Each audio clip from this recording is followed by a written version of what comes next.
The Johnson County Fair is back this year with plenty to see and do. On this episode, hear from youth 4-H leaders, a competition judge, and organizer. Find out about some of the many attractions, including all the great food, rides, and more. Whether you live in or just love Johnson County, Kansas, JoCo on the Go has everything Johnson County. Here's what's happening and what's coming up in the community you call home. Thanks for joining us for JoCo on the Go. I'm your host, Teresa Freed, a Johnson County resident and employee of Johnson County government. There is just about nothing more Johnson County than the Johnson County Fair, and it is back this year. I have Tara with me, who is going to tell us a little bit about the fair. But first, if you want to introduce yourself. Hi, I'm Tara Markley. I'm the Johnson County K-State Research and Extension Director here, and we facilitate the 4-H program. So 4-H, the H's stand for head, heart, hands, and health. And our youth, we have 450 youth that are participating in their final showcase event, which is the county fair. All right, and I'm sure you are totally exhausted because you've had a busy time getting this all organized, right? Yes, it's a lot of pre-work to make sure that it goes hopefully smooth during Fair Week. Yes. Okay, and so last year, of course, the pandemic had some impact on the fair. Can you talk a little bit about that? Sure. So there's multiple different things. We have static projects, which is the non-living things, meaning the non-livestock projects, and we also have the livestock. And so last year we were able, it wasn't open to the public, but we were able to do that static portion for the 4-Hers. It was a show and go. So they came and showed it, got it judged, and took it home. We had champions, and so we weren't able to make the livestock piece happen last year, but this year 2021 is back to normal. We're making it all happen, and everybody is excited to have it on par again. All right, and so just tell us a little bit about what the fair includes. What can people look forward to when they come out here? Sure. So the Johnson County Fair is a partnership between Johnson County Extension with our 4-H programs, and then also with the Johnson County Fair Association Board. And so the Fair Association works really hard all week to have events for the public. We have shows during the day, livestock shows during the day, and then in the evening they have big arena events, and they have midway events with singers. There's vendors here. There's all kinds of fair food. And so, you get to splurge on that. And then you can also buy things and hear about what's happening within Johnson County. There's also open class. And can you tell us a little bit about costs and parking? Parking, you can look at the map. There's parking. The best parking is at the north end off of Madison Street. There's a big general parking lot, but wherever you can find parking, it's free. And then as far as costs, if you go to the carnival, you buy a band or the main arena. Everything else, though, is free. So you can come to both the 4-H big barn and look at our stuff, and the open class. There's a couple air-conditioned buildings, which is always good this week. Right. So heat is, of course, a factor. So there are places to cool off on the grounds. Can you talk about that again? Sure. Yes. So there's 2 air-conditioned buildings on grounds. There's the open building and the Grange building are air-conditioned, and you can go in there, and there's bathrooms there that are accessible as well. And so there are what I would call cooling stations. Otherwise, there's lots of bring water, bring stuff to keep yourself hydrated. All right. And we are in what building right here? This is called the commercial? The commercial building, commercial. Yes. This is the commercial building where quite a few vendors are at, including the county's booth. Right. So be sure to stop by the Johnson County booth. We have a spin to win wheel where you can do a little Johnson County trivia and win some prizes, candy, and some assorted giveaways. So it's very fun. And then this weekend we will have a place where you can actually get a COVID vaccine if you happen to be interested in doing that. And so just lots of interesting and entertaining things happening out here at the fair, and every day is different. Every day is different. Okay. Yes. Saturday they have the demolition derby as well, and so every night, Tuesday through Saturday, there's something here at the fair, and come support the 4-Hers at the 4-H food stand as well. Okay, great information. And where can people go to buy those wristbands and all that? They can buy the wristbands here on grounds. Okay, so where can people go to get more information about the fair? The Fair Board's website is jocokansasfair.com. All right, perfect. Well, have a great fair, and I know all that hard work is going to pay off, because I'm sure we're going to get a huge turnout here this year, because a lot of people are looking forward to it. That's indeed. Thank you for letting us come chat. My name is Luke Garrison. I'm a volunteer for Johnson County 4-H. This year I have the honor of judging photography, but in the past I've done anything from horticulture to judging beef. So the beautiful thing about 4-H is you've got the whole gamut of life projects, and I'm just lucky enough to volunteer for photography this year. All right, and so how did you get involved in that? So I was a 4-Her when I was a youth. I am from Topeka, so I was part of Shawnee County 4-H.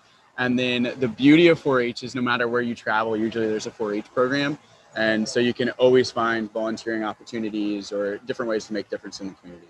Okay, so tell me a little bit about the judging process. So what are you looking for when you judge, and who are you judging? Absolutely. So the youth in any program will effectively put together, whether it's a poster of their pictures or whether you're showing livestock, they are producing their product or their project. And then we judge it based upon the Danish style of judging. And so at the bottom, you have a white, or we've got a lot of work for improvement. Thereafter, you have a red and then a blue. And then finally, the top prize would be what is a purple, or effectively a perfect project. And then a lot of the classes will also do like a best of show, which is a champion and a reserve champion. Okay, and so how many people are competing against each other, and what are the categories? And so that's dynamic on a year in and year out basis, right? So last year entries were a little lighter, and it's also dependent on county to county. So you can have in the livestock barns a couple hundred animals, or smaller counties in Kansas will have a handful of entries. But there's usually a couple hundred animals. This year I think we have 400 photos here in Johnson County. There were 600 photos in Shawnee County and Topeka. So the range is pretty expansive, but year in and year out, there's great quality photos, great quality livestock. So. Okay, and so for the photos, what do you do with them after? Do people just keep them, or do you sell them, or what do you do with those? So when a youth comes in to get judged, we sit down with them and we do consultation judging. So we go over the highlights of a photo, what we need to keep working on. And that's one of the beauties of 4-H is you get constructive feedback from a young age. And so you're not waiting until you're in high school or in college before you have your first moment of failure. But what we do is, we will take the photos. Okay, you got 3 reds, a blue, and a purple. And then we'll take those purple photos and we'll line them all up. And then within the class, so if they're less than 3 years of experience, or if they're 4 to 7 or 8+, we'll have a class winner, which will be like the top purple or the top photo. And then we look at all of those top photos, those 8 to 10 top photos, and we'll have an overall grand and a reserve grand champion that get the banner kind of showcasing of the fair. Okay, and so for people who don't know a lot about 4-H and the fair, what are some of the highlights? What can somebody experience when they come out here? Mm-hmm. So 4-H is a youth development program. It teaches a lot of life skills. So you have food, you have sewing, home environment, which is like home projects. So all those home remodelers out there, you can use home environment as a home environment or home remodeling project.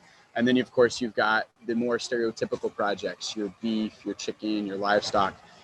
So you've got those tangible life skills that 4-H teaches, but you also have a lot of the soft skills, a lot of the public speaking, some impromptu speaking, gavel games, which is Robert's Rules of Law. So you can go into high school or college or your professional career knowing how to orchestrate a meeting.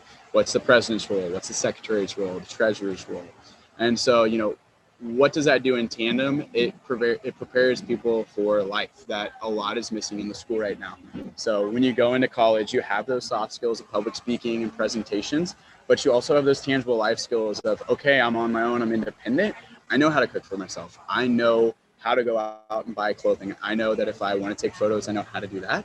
And then what is the fair to 4-H, right? It's that culmination of all the years' growth and the project work. So if they're in foods and photography and they have a steer, that is when you showcase your entire year's effort. Okay, and so the fair in general, what sorts of attractions are out here that people should enjoy? So you've got the carnival that is pretty much part of every single county fair, but then you can come any day, and in the 4-H buildings you have all of the projects, and it's the highlight of each of those kind of youth year, and it's very, very impressive on a year in and year out basis. Some of the photographs are just stunning.